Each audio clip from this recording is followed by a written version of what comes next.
하나님의 말씀 누가복음 19장 1절로 10절까지 저와 여러분이 같이 읽겠습니다. 128페이지 신약성경 누가복음 19장 1절로 10절까지 같이 읽겠습니다. 예수께서 여리고로 들어가 지나가시더라. 삭개오라 이름하는 자가 있으니 세리장이요 또한 부자라. 그가 예수께서 어떠한 사람인가 보고자 하되 키가 작고 사람이 많아 할 수 없어 앞으로 달려가서 보기 위하여 돌 무화과 나무에 올라가니 이는 예수께서 그리로 지나가시게 되밀어라. 예수께서 그곳에 이르사 쳐다보시고 이르시되 삭개오야 속히 내려오라. 내가 오늘 내 집에 유하여야 하겠다 하시니 급히 내려와 즐거워하며 영접하거늘 무사람이 보고 수군거려 이르되 저가 죄인의 집에 유하러 들어갔도다 하더라. 삭개오가 서서 주께 여짜오되 주여 보시옵소서 내 소유의 절반을 가난한 자들에게 주겠사오며 만일 누구의 것을 속여 빼앗은 일이 있으면 내 갑절이나 갚겠나이다. 예수께서 이르시되 오늘 구원이 이 집에 이르렀으니 이 사람도 아브라함의 자손이미로다. 인자가 온 것은 잃어버린 자를 찾아 구원하려 함이니라. 아멘. 할렐루야. 예, 한국이나 미국이나 요즘 상당히 덥지요. 내일부터 또 며칠 덥겠다는 뉴스를 접하니까 좀 마음이 무겁습니다. 이럴 때일수록 물도 많이 마시고 또 야외 활동도 제한을 해야 되는데 또 야외에서 일하시는 우리 성도님들이 계셔서 또 염려 아닌 염려를 하는데 힘을 내시길 바랍니다. 그리고 중요한 게 있어요. 오늘 설교 제목과도 같은 건데 더울수록 소통이 잘 돼야 됩니다. 그래서 이 바람도 잘 소통이 잘 되고 에어컨 바람도 마찬가지고요. 그리고 더 중요한 것은 열을 받지 말아야 되니까 사람들 간의 소통도 잘 돼야 됩니다. 사람들 간의 소통이 안 되면 열받게 되고 더운 게 더 더워져요. 그래서 이 더위를 이기는 방법 중에 중요한 게 이 소통이 잘 되는 거예요. 소통. 오늘 제가 여러분에게 덥기 때문에 하나 서비스를 해드리려고 생각하고 있습니다. 무슨 서비스인가 궁금하실 텐데 설교를 짧게 하겠습니다. 제가 할 수 있는 거는 그건 것 같아요. 더운데 또 길게 하면 열받을 수도 있으니까 물론 성령의 열을 받으면 좋지만 그래서 제가 오늘 생각하면서 가능하면 좀 짧게 해야지. 처음에 5페이지를 준비했다가요 줄여서 1페이지 반으로 줄였어요. 할렐루야. 길게 해달라고 지금 저를 향해서 신경질 부리시는 분이 계십니다. 아니 목사님 말씀을 짧게 하면 어떡합니까? 길게 하셔야죠. 그런 분이 지금 딱 한 분이 계세요. 얼굴을 보니까 오늘 찬양도 은혜스럽고 대표 기도도 은혜스러웠는데 이 마지막 4번 타자가 홈런을 쳐야 되는데 주여 도와주시옵소서. 오늘 그래서 제가 정말 이 소통에 대한 커뮤니케이션에 대한 말씀을 드리려고 합니다. 왜 소통이라는 말 자체는 막히지 않고 잘 통하는 게 소통이에요. 막히지 않고 그냥 잘 통하는 거. 바람이 잘 통해야 시원하고 덥지가 않잖아요. 인간관계도 소통이 잘 돼야 열 안 받게 되고 시원하거든요. 오늘 이 본문에 보면 예수님하고 세리장 삭개오가 서로 만나서 커뮤니케이션, 소통하는 그런 내용입니다. 예수님께서 인간의 몸을 입고 이 땅에 오신 자체가 가장 큰 커뮤니케이션이에요. 성육신, 하나님께서 육신이 되셨다. 인카네이션, 그것이 바로 소통입니다. 우리도 주님과 소통하려면 어떻게 해야 돼요? 제가 늘 말씀드리잖아요. 주님과 소통하는 것이 영성이에요. 영성, 스피리추얼리티. 그 영성의 세 가지가 뭐라고 했습니까? 계속 반복해야 돼요. 잊어버리니까. 그 세 가지는 뭐예요? 기도와 찬양과 말씀, 기찬말이라고 그러죠. 기찬말. 예수님이 우리와 소통하시기 위해서 인간의 몸을 입고 성육신 하셨어요. 우리는 그 주님과 소통하기 위해서 영성의 삶을 살아야 돼요. 그것이 바로 기도와 찬양과 말씀인데 여러분 지난 주간에 얼마만큼 기도하셨어요? 얼마만큼 찬양하셨습니까? 얼마만큼 말씀을 듣고 읽고 삶에 적용하셨습니까? 소통이 돼야 돼요. 소통이. 하나님과 소통하고 또 사람과 소통해야 됩니다. 이게 밸런스가 있어야 돼요. 자, 그러면 오늘 예수님께서 삭개오와 소통하시는데 어떻게 소통을 했느냐? 결론을 말씀드립니다. 오늘 설교를 짧게 해야 되기 때문에 결론을 말씀드리면 긍휼의 마음, 자비의 마음, merciful, 자비의 마음으로 다가가셨어요. 어프로치 다가가시고 이름을 불러주셨어요. 그리고 나서는 개인적으로 1대1의 교제를 하셨어요. 그 결과로 어떻게 됐습니까? 삭개오가 구원받았어요. 하나님 자녀가 되는 놀라운 은혜가 있었습니다. 여러분, 소통의 목적, 결과, 우리 그리스도인들에게서 커뮤니케이션하는 소통의 궁극적인 목적은 그 사람의 영혼을 강건하게 하는 거예요. 그 사람의 영혼을 살리는 것이 바로 우리 그리스도인의 소통인 줄로 믿습니다. 여러분, 예수님을 만나기 전까지 삭개오는 불통의 삶을 살았어요. 불통. 통하는 게 없었어요. 한의학에서도 여러분, 불통하면 이게 뭐가 기가 통하지 않으면 건강하지가 않아요. 기가 잘 통해야 건강하다고 그러는데 이 삭개오는 건강하지 못한 삶을 살았어요. 불통의 삶을 살았어요. 철저히 고립되고 외로웠습니다. 그 이름의 뜻은 자카이오스, 히브리어, 순결한, 퓨어 이런 뜻이에요. 이름 자체가. 그런데 이름값을 못했어요. 거짓되고 더러운 삶을 살았어요. 7절에 보니까 사람들이 삭개오를 향해서 죄인이라고 표현하고 있습니다. 저 죄인이라고 이야기해요. 돈도 있고 권력도 있고 명예도 있는데 사람들은 삭개오를 향해 죄인이라고 손가락질을 합니다. 왜요? 하나님과 소통하지 않았고 주변 사람들과 소통하지 않았기 때문에 그는 사람들이 죄인이라고 부르는 그러한 불쌍한 인생을 살아가고 있었던 것입니다. 그런데 예수님이 그 삭개오가 살고 있는 그 지역을 지나가신다는 거예요. 이제 삭개오에게도 인생의 한계가 왔어요. 더 이상 불통의 삶, 먹통의 삶을 살면 안 되겠다. 나도 뭔가 정말 하나님과 소통하고 이웃과 소통해야 될 텐데 기회가 없었어요. 그런데 예수님이 그 여리고성을 지나가신다는 거예요. 예수님 보고 싶은 마음이 생겼어요. 왜? 예수님은 나 같은 죄인, 세리, 창기 가까이 하신다는 거예요. 거절하지 아니하고 용납하신다는 소문을 들었어요. 그래서 예수님 만나러 갑니다. 그런데 예수님 만날 수가 없어요. 예수님 주변에 너무나 많은 사람이 있었어요. 키도 작은 삭개오는 예수님을 볼 수가 없었습니다. 그러나 포기하지 않았어요. 여러분, 포기하지 마시기 바랍니다. 무슨 일을 하든 never give up이라는 거 있죠. never give up. 포기하지 말라. 삭개오는 포기하지 않았습니다. 그동안 악착같이 돈을 모으던 그 실력이 있었어요. 그래서 예수님을 만나기 위해서 포기하지 않고 돌 무화과 나무, 옛날 성경에는 뽕나무라고 되어 있는데 정확한 번역은 돌 무화과 나무예요. 그곳에 올라갔어요. 그때 예수님이 그곳에 오셔서 오늘 말씀 3절에 보면 4절에 예수께서 그리로 지나가시게 됩니다. 5절 예수께서 그곳에 이르러 쳐다보셨다. 그래서 쳐다보셨어요. 예수님께서 보신 거예요. 다가가신 거예요. 그리고는 이름을 불렀습니다. 뭐라고 불렀을까요? 삭개오야. 이렇게 불렀는지 저렇게 불렀는지는 모르겠습니다만은 중요한 거는 사랑의 마음을 담아서 진심으로 삭개오야 이렇게 부른 거예요. 그동안 아무도 자기 이름을 불러주지 않았습니다. 손가락질하며 죄인이라고 불렀어요. 그런데 예수님께서 돌 무화과 나무에 올라가 있는 그 삭개오를 보면서 삭개오야, 삭개오야 이렇게 불렀습니다. 그리고는 이야기합니다.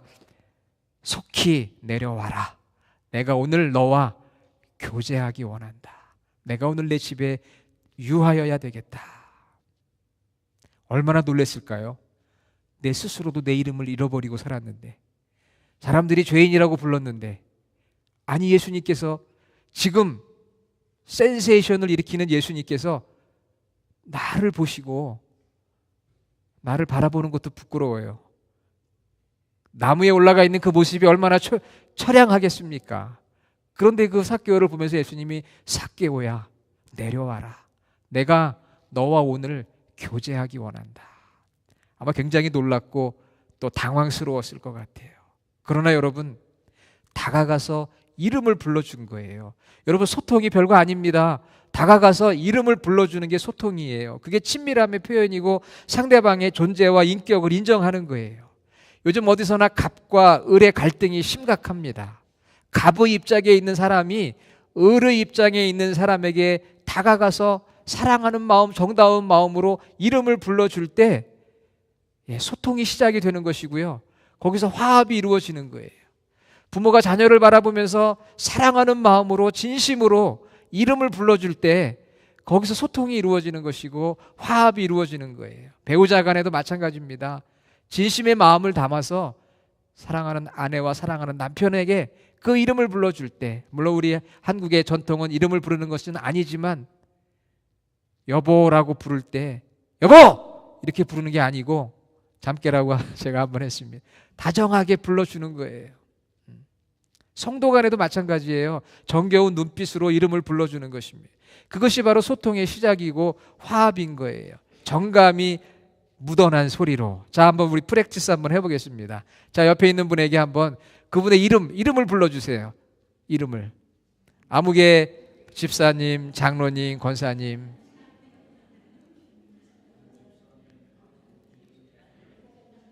아니, 이름을 부르려고 하는데 이름을 알아야 부르죠. 이름을 알아야. 예? 이름을 알아야 부르지 않겠습니까? 정감 있게 사랑의 마음을 담아서 불러보는 거예요. 그게 소통의 시작이에요. 그때 나의 존엄성이 일깨워지고 내 존재감을 느끼는 거예요. 우리 학창시절 교과서에 실렸던 김춘수 시인의 꽃이라는 시를 여러분 아실 거예요. 내가 그의 이름을 불러주기 전에는 그는 다만 하나의 몸짓에 지나지 않았다. 삭개오의 이름을 불러주기 전에 그는 돌무화과 나무에 올라간 욕심 많은 죄인이었어요. 그런데 예수님이 그를 향해 삭개오야 이렇게 불러주었을 때 그는 예수님에게 와서 꽃이 된 거예요.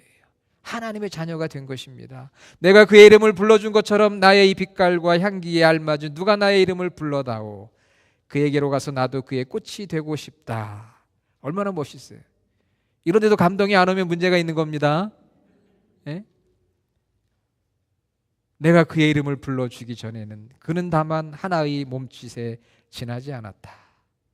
내가 그의 이름을 불러주었을 때 그는 나에게로 와서 꽃이 되었다. 아, 멋있잖아요. 그렇죠? 네. 예수님이 삭개오의 이름을 불러주었어요. 잊혀진 그의 이름을 불러주었어요.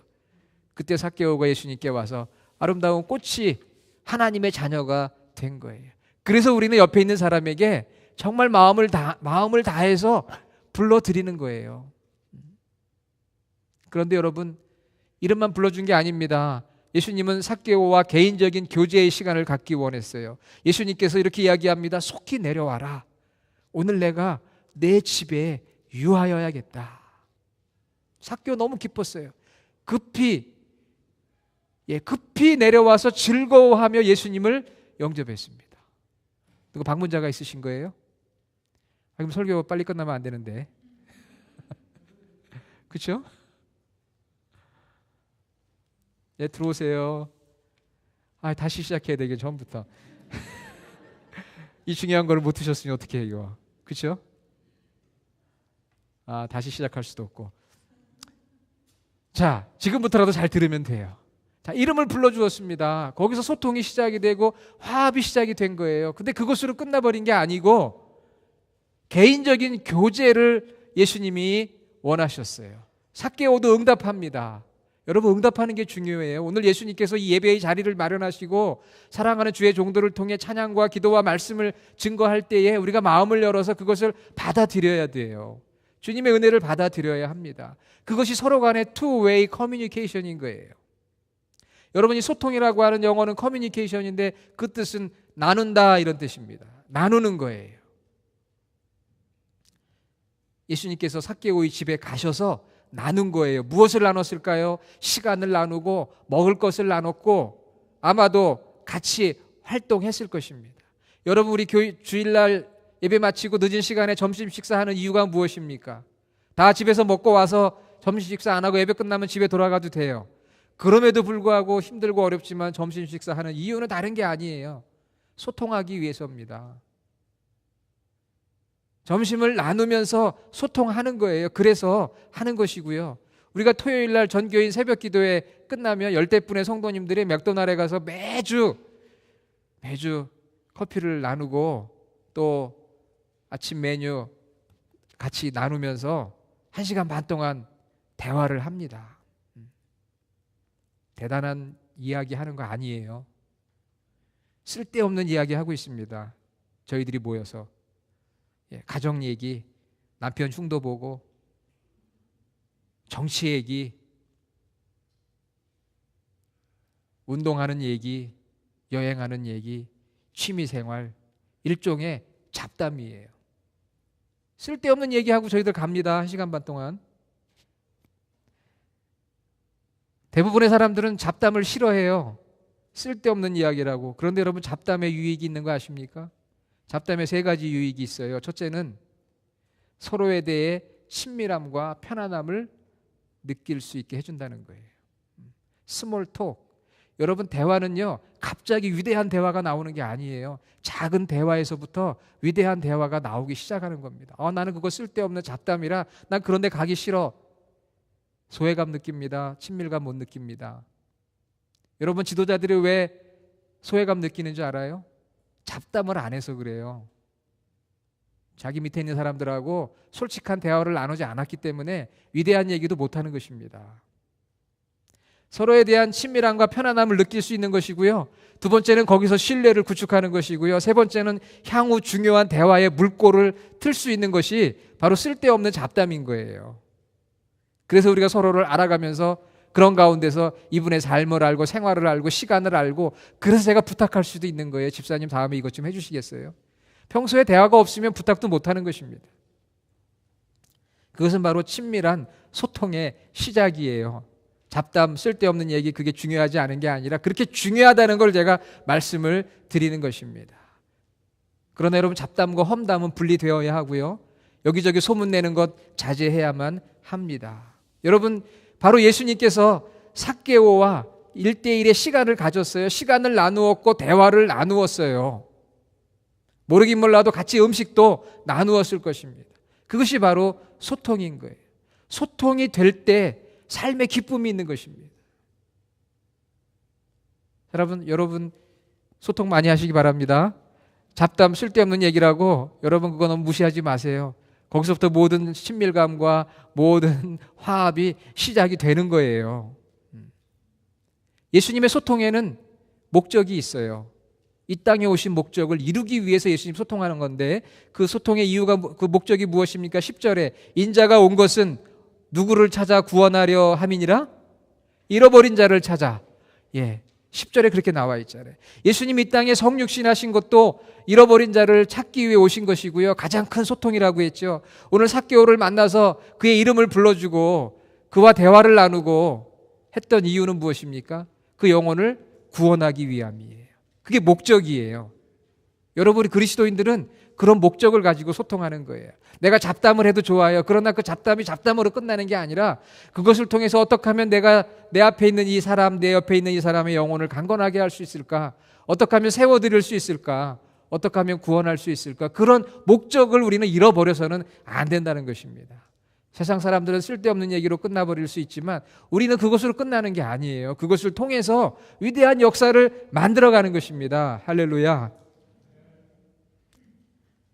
예수님을 만난 삭개오는 어떻게 됐습니까? 구원받았어요. 8절에 보니까 구원받은 증거가 나타나요. 주여, 제가 소유의 절반을 가난한 자들에게 주겠습니다. 누구의 것을 속여 빼앗은 것이 있으면 네 갑절이나 갚겠습니다. 이게 구원받은 성도의 회개의 모습이고 열림의 모습이 아니겠어요? 그때 예수님이 선포하셨잖아요. 오늘 구원이 이 집에 이르렀으니. 여러분, 이보다 더 위대한 예수님의 선포가 어디 있습니까? 네가 이제 구원받았다. 저도 목사지만 예수님 앞에서 이렇게 육신적인 음성 못 들었습니다. 삭개오 얼마나 복돼요. 예수님과 만나 소통하면서 예수님의 이런 음성을 들은 거예요. 그런데 우리도 들을 수 있습니다. 예수님의 피지컬 보이스는 듣지 못해도 예수님이 주신 이 말씀을 읽고 그 말씀을 붙들고 기도하면 주님께서 우리 마음속에 확신을 주세요. 오늘 구원이 너에게 임하였다. 할렐루야. 그런 확신이 있게 되는 거예요. 여러분, 소통은 정말 삶의 동기를 부여해 주는 것입니다. 소통이 없으면 살고 싶지도 않은 거예요. 부부간의 소통이 없고 부모와 자녀 간의, 교인 간의 소통이 없으면 뭐가 살고 싶겠어요?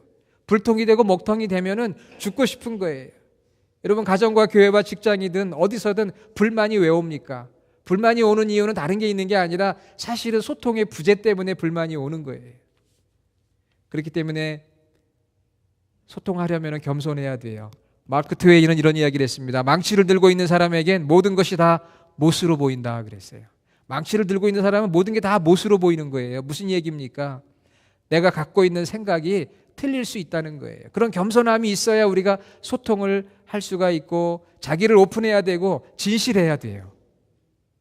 저는 주님의 교회 성도들하고 소통이 안 되는 사람이 딱 아무도 없어요. 저는 주님의 교회 소통이 안 되는 분이 한 명도 없어요. 주님 앞에 제가 그렇게 맹세합니다. 그런데 제가 전에 교회 목회할 때는요, 소통이 안 되는 사람이 몇 명이 있었어요. 소통이 안 되더라고요. 참 그래서 저는 지금 주님의 교회 목회가 행복한데요. 소통이 돼야 돼요. 어떻게 소통이 되느냐? 나를 오픈하고요, 진실된 마음을 가져야 돼요. 피가 통해야 건강하고 바람이 통해야 시원하듯 하나님과 기찬 말, 기도와 찬양과 말씀으로 소통하고 성도들과 소통하고 가족과 소통하면 얼마나 활기차고 행복하겠습니까? 주님의 소통의 방법을 배우는 거예요. 먼저 긍휼의 마음을 가지고 다가가는 거예요. 그래서 그 사람의 이름을 불러주는 거예요. 그리고 개인적인 교제를 나누는 거예요. 짧은 시간이지만 오늘 피자를 먹으면서 그 영혼을 세워주는 거예요. 쓸데없는 이야기도 괜찮아요. 그 쓸데없는 얘기를 통해서 큰 일을 이루는 것입니다. 그게 밑거름이 되는 거거든요. 여러분, 예수님의 이러한 소통을 배우고 실천하기를 원합니다. 여러분, 소화제를 꼭 드시기를 바랍니다. 소화제가 뭘까요? 소화제는 갑자기 목사님이 왜 엉뚱한 이야기를 하시나 그럴 텐데, 소화제는요, 소통과 화합이 제일이다, 이런 뜻이에요. 무슨 뜻인지 아시겠죠? 소화제는 뭐라고요? 소통과 화합이 제일이다. 그러니까 날마다 소화제를 먹어야 돼요. 소통과 화합이 제일이구나. 아, 그래, 내가 주님과 소통하고 우리 가족과 이웃과 교인들과 소통해야지. 주님이 소통하신 방법 가르쳐 주셨잖아요. 성육신 하셨고 삭개오에게 다가가셨고 그의 이름을 불러 꽃이 되게 해주셨고 개인적인 교제의 시간을 갖게 되었을 때 거기에 놀라운 구원이 이루어졌어요. 사랑하는 우리 주님의 교회 성도 여러분, 여러분의 가정과 직장과 교회 어디서든 소화제를 드시고 주님의 소통을 이루어갈 수 있는 귀한 성도들이 되시기를 주님의 이름으로 축원합니다. 기도하겠습니다. 아버지 하나님, 감사합니다. 오늘 주일 정말 주님의 소통에 이 은혜를 주심을 감사합니다. 우리를 만나기 위해서 인간의 몸이 되셨고 또 오늘도 예배 가운데 우리에게 다가오시는 주님, 저희가 그 주님을 만나기 원합니다. 이미 오셨습니다. 예, 주님, 제 안에 오시옵소서. 제가 주님과 교통하기 원합니다. 소통하기 원합니다. 힘들고 어렵지만 주님을 통해 새로워지고 행복해지기를 원합니다. 그리고 우리 이웃들과 소통하는 저희들이 되기 원합니다. 불통과 먹통이 아니라 소통이 되는 우리 주의 성도들이 되어서 내 옆에 있는 영혼을 살리고 구원하는 우리 귀한 성도들이 되게 하여 주시옵소서. 예수님의 이름으로 간절히 기도드립니다. 아멘.